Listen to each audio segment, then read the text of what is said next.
সিলেট বাংলাদেশের উত্তর-পূর্ব অঞ্চলে অবস্থিত একটি জেলা যা তার প্রাকৃতিক সৌন্দর্য এবং চা বাগানের জন্য বিখ্যাত। এখানকার পাহাড়ি এলাকায় উৎপাদিত চা বাংলাদেশের অর্থনীতিতে একটি গুরুত্বপূর্ণ ভূমিকা পালন করে। সিলেটের চা চাষের ইতিহাসে বেশ পুরনো।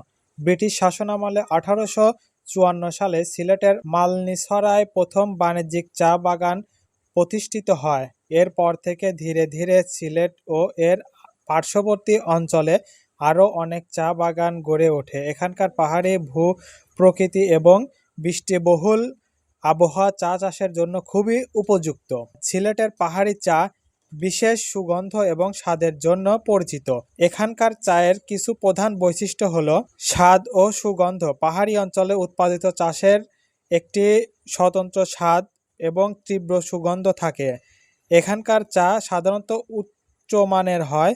সিলেট অঞ্চলে বিভিন্ন ধরনের চা উৎপাদিত হয়, যেমন ব্ল্যাক টি, গ্রিন টি, ওলং টি ইত্যাদি। সিলেটে অনেক বিখ্যাত চা বাগান রয়েছে যা শুধুমাত্র চা উৎপাদনের জন্যই নয়, পর্যটক কেন্দ্র হিসেবে বেশ জনপ্রিয়। এমন কয়েকটি চা বাগান হলো মালনীছড়া চা বাগান, এটি বাংলাদেশের প্রথম এবং সর্বশেষ পুরনো চা বাগান।